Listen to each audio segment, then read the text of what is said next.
Hello and welcome back to the Astero Sophia Kairos weekly astro update. And we're here moving into June. And I've got my good friend Christa here from practicalastros.com. Hi, Christa. Hi. And I'm Sonia from celestiaastrology.com. And we're going to be looking at the 28th of May, just covering the very end of May and moving into the 4th of June. So welcome. And yeah, just to say, we're recording here on the 24th of May and Saturn is about to move into Aries. Dun, dun, dun. I know. Yeah. The last moments. Well, at least for, we'll have this ingress for a couple of months and then we'll go back to Saturn and Pisces. So this is the premiere, but it's not permanent yet. No, but certainly feeling that taste of it, certainly feeling it right on that threshold. Definitely. Sure. No comment. That's not a comment. Yeah, that's the best. So this looks a little bit crowded. I'm sorry for that. That's because we've got the very end of May, and we've only got one transit for the end of May, is the 30th, the Sun meeting Mercury. And then we've got June. So the whole of June, the 1st through to this part 2. And the highlights we've got here, I would say, are Jupiter going into Cancer on the 9th. That's going to be a big win. After Saturn, Jupiter is the next slowest planet. Jupiter in Cancer, that's its exalted sign. So that's going to be a very nice, happy placement for Jupiter. So we've all been looking forward to that, I would say, at least all year, if not for longer, as Jupiter's detriment in Gemini. Yeah, going from detriment to exaltation really does change it. And then I like that the full moon immediately follows it. Just like, let's bask in this mutual reception of the moon and Jupiter for just a little bit, because you can see all of that stuff happening in June. There's just a lot of shift, a lot of pollination, is the way to look at it. All those little flowers being pollinated together as we're in this pollinator Gemini mutable season. Yeah, it's just really nice because Venus is going to be in Taurus. So we've got both benefics in a very happy place. And it just feels like, okay, we've had some difficult times and now it's just lighting up in time for the sun then going into Cancer. And that's the summer solstice.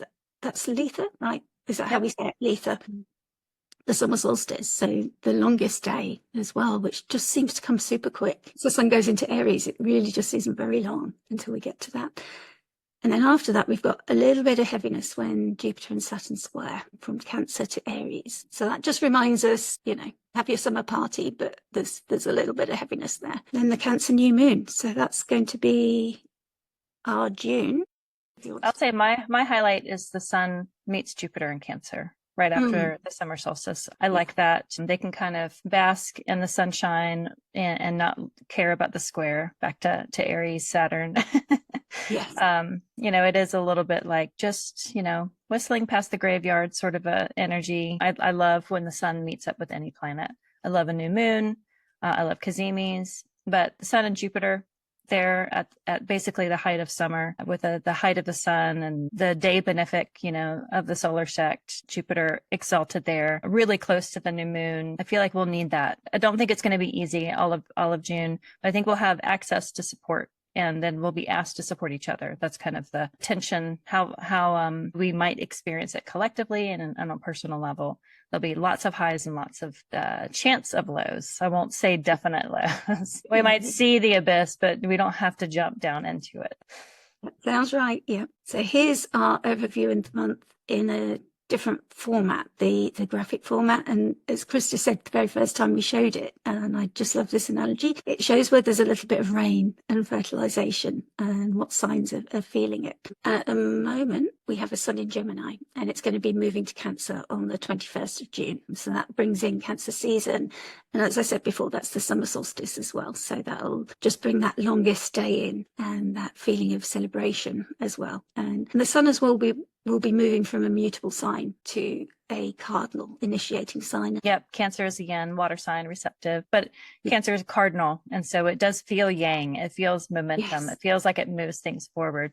In terms of who that affects, we're looking at the mutable people who are up here, Pisces, Gemini, Virgo, and Sagittarius. But also the cardinal signs, Aries, Cancer, Libra, and Capricorn. It'll be your birthdays, Cancer. Cancer, yeah. Yeah, and the moon will go through all of these, kind of weaving it together as the moon does. But we'll have Mercury at home in Gemini, moving across that threshold into Cancer, and then all the way into Leo. So Mercury moves pretty quickly. It was retrograde back in Aries. And so as it came out of its shadow, it kind of sped up. It, moved through Taurus fairly quickly. and through Gemini. I think last year Mercury was in Gemini for just 14 days. It was like the shortest traveling it did. And it's similar to this. It really goes through Cancer pretty quickly and into Leo. Yeah, you can just see from that distance that it's traveled how fast it's going. And the same really for Venus. She's traveling at quite a speed as well. She moves into her home sign of Taurus there, and she moves there on the 6th of June and spends her time moving through Taurus, her beautiful garden. But it's just nice, as we said, when we've got both benefics in a comfortable sign, that just gives everything a boost, you know, no matter how hard or difficult things are, just having both those benefics to support that. Yeah. Yeah, and similar to Mercury, you know, Venus was also in a retrograde in Aries. And so after she's gone through that, through the Cazimi, past her shadow, she has momentum. She's kind of being slung out of that slingshot. Whenever a planet is at home or exalted, you know, it has just tools accessible that it's used to using. And so it doesn't have to spend a lot of bandwidth searching for the right fix. It's just at hand. And I think that adds to the flow of when Venus is at home, she's at her home and her temple with her things. And, you know, she has really great taste in Taurus. And so she doesn't have to question, is this going to be of good quality? Is this sustainable? Does this harm the environment? Like all the things she's already, you know, the ones that Taurus chooses, she is satisfied with. And so it's just like a really comforting flow. So I like the Venus and the Mercury just being in their own home signs, moving very freely after the retrograde in Aries. And similar to Mars, you know, Mars was retrograde over the Leo Cancer for a while, from like December all the way through winter and the spring. And now it's back in Leo. It's past the point where it went retrograde, and, you know, it will be crossing that threshold from Leo into Virgo. And so it kind of has that momentum. I have Mars in Virgo, and I like Mars in Virgo. I know that it doesn't have a lot of just essential dignity there. You know, by triplicity, it would, being an earth sign and having Mars be of the night sect. But Mars in Leo is definitely fiery. I feel like we're all collectively feeling it, especially currently with the Mars-Venus trine. But Mars has some good speed in Leo, and it goes into Virgo, where there's nothing really been happening except for the South Node. Mercury is at home. You know, the House of Mercury, Gemini, and Virgo are well tended to. And so Mars going in there kind of shaking things up and, you know, Mars in Virgo is a great editor. So editing out the things that are unnecessary, unuseful. It can be a little cutting. It can be a little clip of the tongue, maybe a little self-righteous, argumentative, having that square between Mars and Mercury, but we're getting ahead of ourselves. Yeah, Jupiter forward in Gemini, just finishing up that time of it being in detriment, but it's there now with its host, Mercury. And that gives it a boost as well, where it's been struggling in detriment. I think just having Mercury there is just like, oh, okay. And the sun's there as well. It just feels a little bit more lifted than when it's been struggling. And then, of course, it's headed. It's got its eyes on the prize, on that exaltation in Cancer. So when it gets to the 9th of June, it's going to reach that Cancer point. And it's important to remember that Cancer is ruled by the moon. So the moon is going to be traveling the whole of the zodiac. So Jupiter's journey through Cancer can ebb and flow in the way that the moon does. It's going to travel through all those signs, and the moon has different dignities as it moves, and it has different experiences. It moves through these signs in 2.5 days. It travels really fast, and it has its ups and downs, and it moves through like the lunar stations as well. There's 28 of those as it travels. And they're all connecting with all the different stars, connecting with all the different planets, collecting everything up. Jupiter's going to be experiencing this as well and bringing that information to us. In Cancer here, it's all about our home comforts and protection and looking after ourselves. And Jupiter's going to be expanding all those feelings for us. So that's going to be a shift from Gemini, where it's been concerned about data and socializing and really expanding all that data that we don't want. You know, all the spam in my emails that we don't want, and just it being a chore to like get through the emails to find the one that you're actually looking for. That just feels like Jupiter in detriment in Gemini. So it's going to be a nice shift, I think.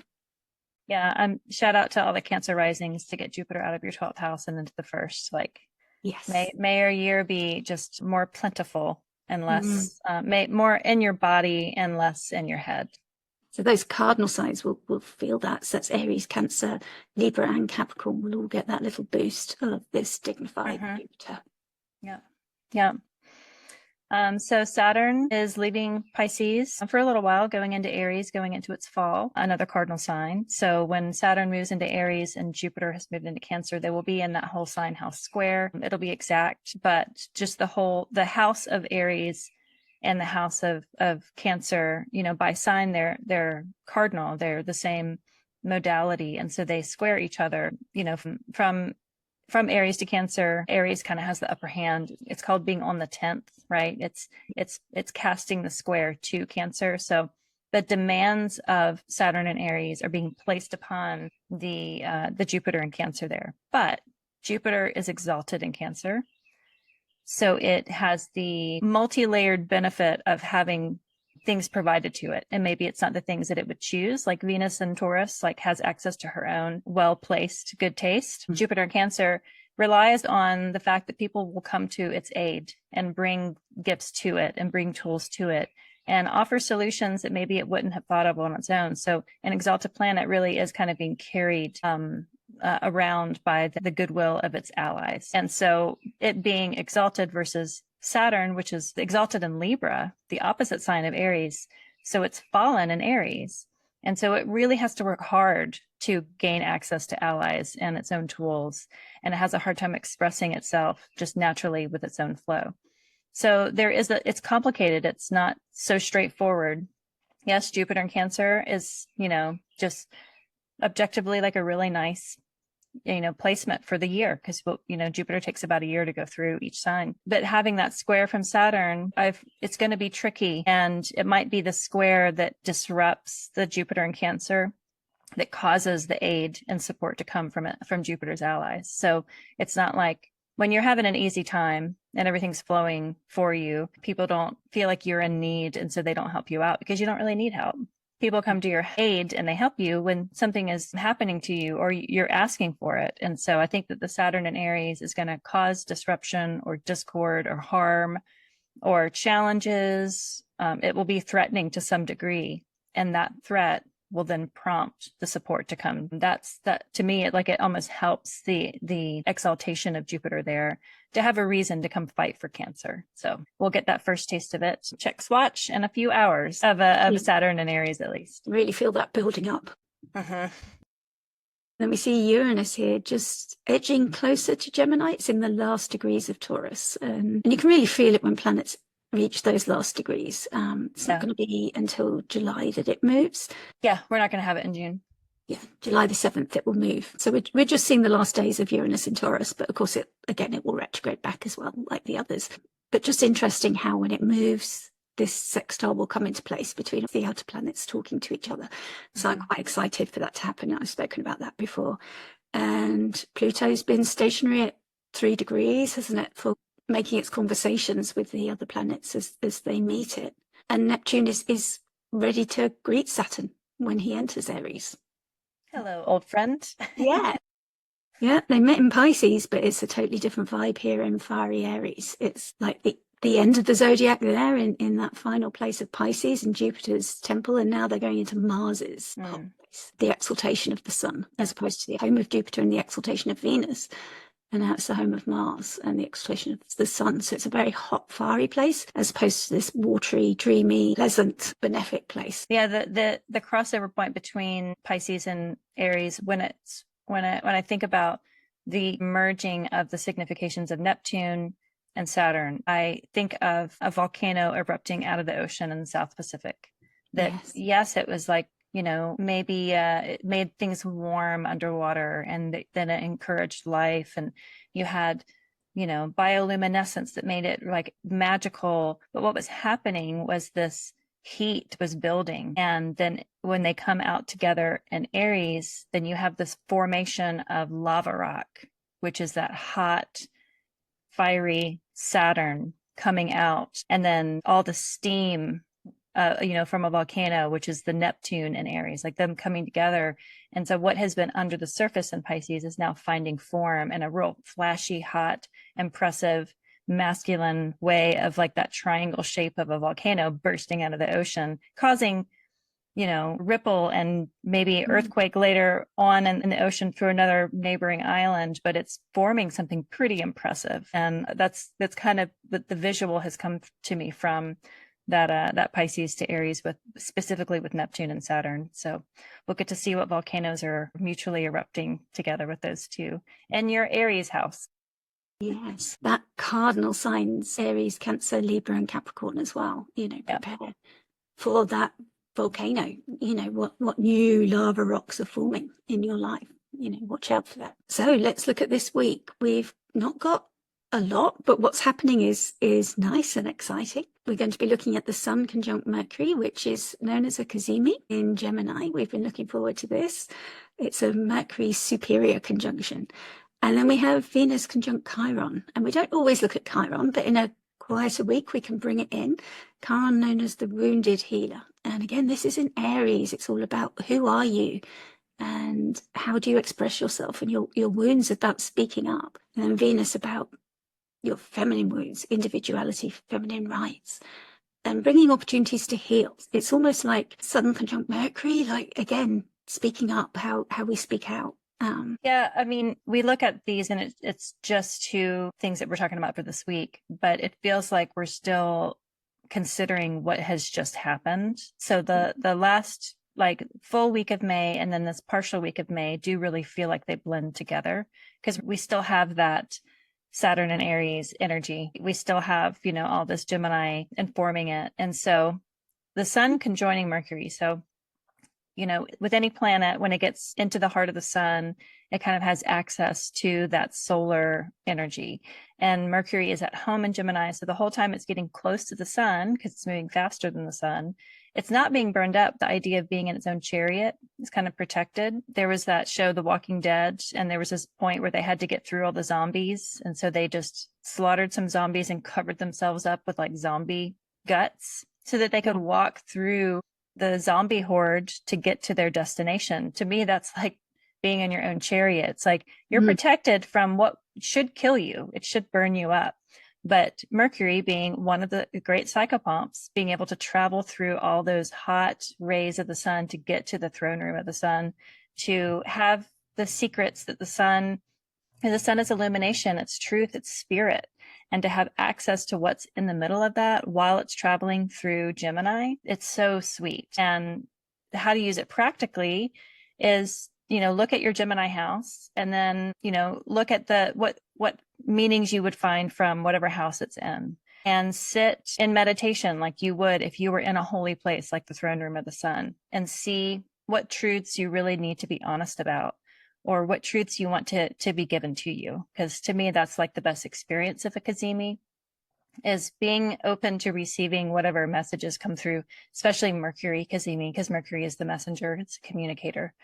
So I think having that moment, it also will translate what has just happened through the last, week and a half of May, because there's a lot, and there's a lot of new things and a lot of shifting of energies with these outer planet ingresses that have happened or are about to happen. And I feel like the Cazimi is that chance to really integrate and what might become of these new paradigm shifts. And so I'm looking forward to it, one, because I'm a Cazimi stan. I love Cazimis. It's a Mercury and Gemini Cazimi. And there's a lot of stuff happening, which is hard to pin down exactly what it could mean. And so this is we're all given this chance to kind of glean maybe what it could mean, and then layer on top of it just on your natal chart of, one, do you have Gemini placements that are close to that 9 degree? The tarot card that's with this is Gemini 1. It's the 8 of Swords, right? And so it's this person that's blindfolded and they are bound and they're walking away from a village. It's like there's a sense of exile. It's a sense of the birth of consciousness of I found something out that really changed the way I think about the community that I'm in or the village that I'm in. And I have to kind of go off and figure it out and discover it. And it won't be easy, but it's kind of necessary. It's necessary to break out of that cocoon and, form out of the chrysalis and be a butterfly, which is related to something that we were talking about before we even started recording. I didn't even think about that, but it's just it's a good bloom sort of moment. It really is. Should we look at the chart? Yeah. The chart for this Cazimi, and in London it falls in the first house. Great, where Mercury likes to be. Yeah, Yeah, and conjunct Jupiter as well. So in London, it's nice having it right there in the first house. You know, it's going to happen fairly early in the morning. The sun will have just risen, right? The sun is at 9 degrees, the ascendant's at 13. So it's just that if you can sit where the sun rises and you see those first rays really like break through, as long as there's no clouds or not a lot of clouds, just having that flash of illumination, to me, that's just a brilliant way to experience what Cazimis can be. And it's in Gemini, it's in Mercury's temple, it's illumination of the mind. So we have this in the first, we have the moon and at home in Cancer in the second. They actually have a nice antitia between the two of them, which is great. For this day, this is a Friday morning.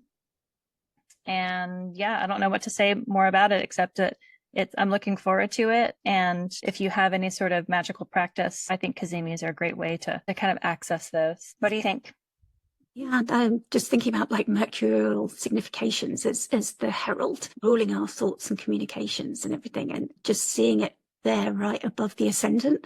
It's like the herald coming up with the sun. It's like beautiful to see it right there just above the ascendant, and the way that Mercury travels above and below the borders. But it just couldn't be more beautiful. Just that timing of that. Is that 6:12 or 5:12? My eyes.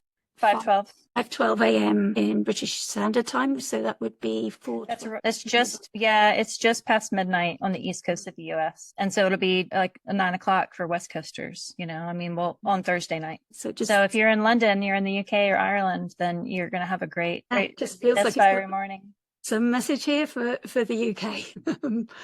But it's a superior conjunction, which means that it's becoming an evening star there as it's rising. No. Yeah. No, so as it goes through, and then it'll be ahead of the sun. And so like in a month's time, it will be in Cancer. And so if we forward the chart where Gemini house sets, Cancer will be kind of behind it, right? And so you'll be able to see it after the sun has set. So it is an evening star. Yeah. Yeah, that's it. So it's an evening star. And it's also Gary Caton, the sky astrologer. If you find him on social media, he teaches about the different phases of Mercury as it goes through transitions. And this brings it back into its trickster phase. And I just love that for Mercury Cazimi happening in Gemini, that brings it into this trickster phase. It just feels like a very mercurial signification for Mercury that he gets to be the trickster again. But that means for us, just be warned, because we've got Mercury going into Gemini, then we've got the Gemini full moon, and then we've got the Cazimi, a lot of Mercury things, and we've also got this Jupiter in Gemini as well, expanding it all. Just be careful, because not everything's going to be true. All this data and information that we're receiving, and all these communications and the socializing and everything, there may well be a trickster element to it. So it's like a little bit of a warning as well. When Mercury's in this trickster phase, is he goes through phases, and sometimes he's a psychopomp, sometimes he's a messenger, sometimes, different phases of what he's actually doing. Sometimes he is the herald, and sometimes he's a messenger, so sometimes you're just looking out for those messages. But when he's in trickster phase, you just... Like now? Yes. Yeah, he's literally saying, hi. Yeah. I mean, personally, I think Mercury is always slightly in a trickster phase, and slightly in a psychopomp phase, and slightly in a herald phase. I think that might be more clear, at different phases where he is in the sky. But the best thing about Mercury is that you can't pin it down. And the worst thing about Mercury is that you can't pin it down. Yes. Yeah. You just grow to love that and just work with it. I just like, hi, Mercury. I see you. Thank you for showing up. I'm just grateful whenever he shows up. Yeah. It's lovely to have him around. And the fact that you can receive these really serious, helpful messages from him, and just also just fun little winks. Loves to wink. Such a charmer. Yeah. And I think if you appreciate the jokes and the winks, then he'll be more helpful with the serious information that's going to really help you as well. If you just appreciate and acknowledge when he's around, that's what's great. Yeah, the way to engage with Mercury, it's like the love tightly, hold lightly. It's like you can't take him too seriously, and you can't disregard him, you or her or it or them. You have to really find that. You have to be able to dance with whatever wind Mercury is kind of being blown in on. And so it changes. You can't have a standard modus operandi with Mercury. You have to, Mercury teaches us how to navigate and be the trickster ourselves and be the herald ourselves and be the psychopomp ourselves. If anything, the planets like to find form through our lives. And so Mercury is the one that just is always changing, and it moves around only second most to the moon and doesn't have a sect. It's not bound to the day sect or the night sect. And I enjoy Mercury, but I also don't necessarily think that they're always on my side, you know? Yeah. Like, okay, maybe I'll get you next time. That's how it is with Mercury. Yeah, just enjoy the experience of knowing he's around. They're around. It's probably better to say they. And yeah, it's like I think when I've really needed them to show up, he's shown up in a great way. Yep. And the other times it's just a case of just laughing along with the jokes. And if you think of them as like an eternal child, it's the same thing, that they're going to be messing around, having fun, and sometimes it causes you problems. I also think that it's almost like, I find that Mercury is a planet that likes to engage with us too. You know, having had experiences with Jupiter, I just feel like I just get on his nerves. You know, having experience with Venus, I'm just in awe. But Mercury, it feels like they talk back to you. Yes. In a way. And the other planets, like that, yes, I'm in awe of all of them, but the engagement that Mercury seems to also enjoy being a part of, to have a Cazimi with Mercury at home, it's just special. And so if you've never kind of had a conversation with a planet before, I would just start with this one. Because Mercury wants that attention. And for a child, any attention is good attention. Yeah, yeah. Whereas I suppose the heavier, more weighty planets, they're busier. They've got like serious business to do. But Mercury's like, yep, any attention, come talk to me. Yep. So he doesn't mind. Thank you, Mercury. Cheers, Hermes. Yeah. So this is the Chiron. Yeah. 1st of June, we got Venus conjunct Chiron. And again, just later degrees, the last decan of Aries. And we think of the Venus significations of love and pleasure, peace, harmony, women, art, beauty. And the principle of Venus is attraction, bringing people together. She likes, whether it's in Libra, she's looking for justice and bringing people together, seeking justice and peace. Or if it's in Taurus, it's more the pleasure principle and seeking comfort. But here in Aries, she's uncomfortable. She's in her fall here. So, and this Chiron feels particularly difficult for her because she's, I feel like maybe seeking rights, feminine or women's rights, maybe seeking justice for that and finding how to speak out and how to address that maybe in Aries. Because in Aries, we're fighting for something and fighting for ourselves. Who are we? Learning who we are and how to speak up for ourselves. And that's very definitely what the Chiron wound is in Aries, is people who've maybe learn not to speak up for themselves or are having to learn how to speak up for themselves and maybe had their voices shut down and had difficulties. So he's known as the wounded healer. But what we often find is that when we're helping others, we realize that we needed to hear that, the wisdom or the comfort that we're sharing. Quite often if you're speaking and counseling a friend, you realize I needed to hear that too, whether you needed to hear it from somebody else when you were younger or whether it's something that actually I need to take that advice too. I need to take my own advice. And quite often that's a Chiron thing, that we actually reach out and help others, but we're helping from a place of our own pain and our own wounding and our own experiences of difficulty, but we don't always realize it. And it's how we offer help. So when these two come together, maybe how it shows up is a woman that's offering help to us or us offering help to the women in our lives. So certainly be aware of the women in your lives who may need help, and certainly don't be afraid of reaching out. And also don't be afraid of reaching out to the women in your lives if you need help, or speaking up for the women in your lives as well. That kind of feels like how that's signifying. But also we see that Uranus here is in Venus's domicile. They can't see each other. There's no sight. Uranus there has been shaking things up. And Uranus is at a new 28 degree. And every aspect that it's had that we've been talking about before has been at 27. But Uranus is now in new ground, shaking things up. Venus will soon be there. But it's bringing like maybe new insights, even though Venus can't see them yet. It's sort of preparing the ground, it feels like there's new things for Venus to work on. I don't know quite how I want to expressed that yet, but I feel like that whatever ground is being broken, that's going to be happening in the Taurus house, Venus's temple, maybe she won't realize it, and maybe we won't realize it until after she's moved into Taurus. yes, That it might be happening during this time, and the realization or the awareness, like right now we might have a blind spot to it, and having that disruption of whatever it may be in the Taurus house, it comes to realization later after she moves back into Taurus.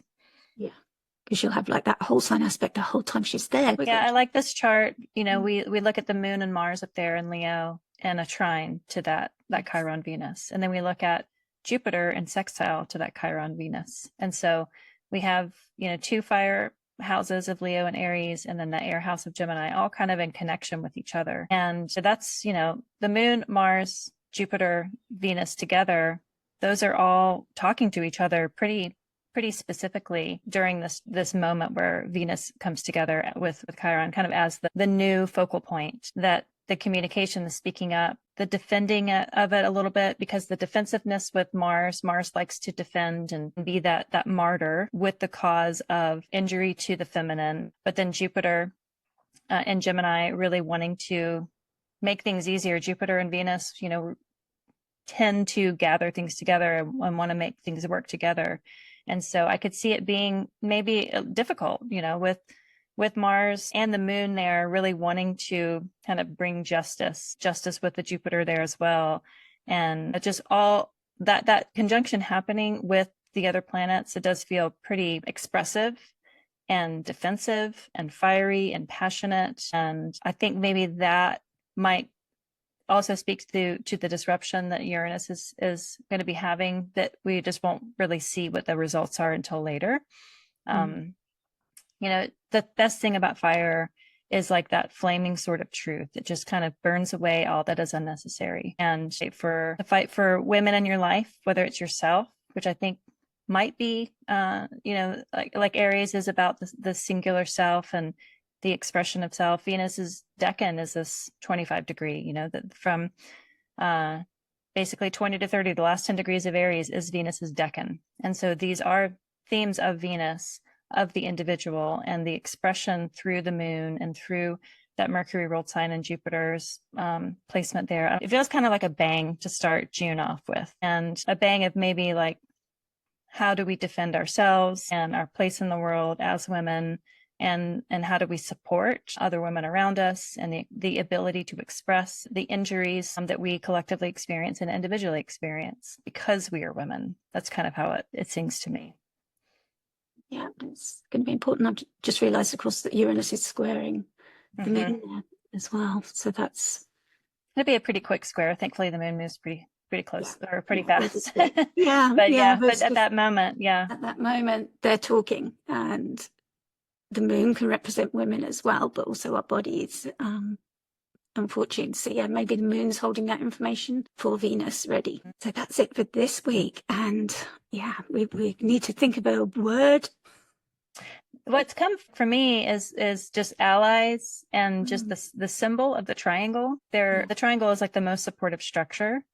There's also the injury of triangulation, of like pitting one person against the other, and then it just like goes around and pinging around without anybody taking responsibility. So as we were talking, I was like, the symbol of a triangle, and like, how do you support without just getting into an eddy of enabling? So it's not really a word. It's more about just the experience of having that symbol of a triangle be supportive and not enabling. Yeah, no, I think allies is right, because that's like, look to your allies, but also look to support your allies. Yeah. Is there a triangle emoji? I hope there is. Or we'll just use the symbol. I'm sure. Yeah, we can just use a symbol. Yeah. Yeah. So thank you so much, Christa from Practical Astros. And we'll be back next week looking at the 4th to the 11th of June. So yeah, we've kicked June off, and we'll be back. See you next week.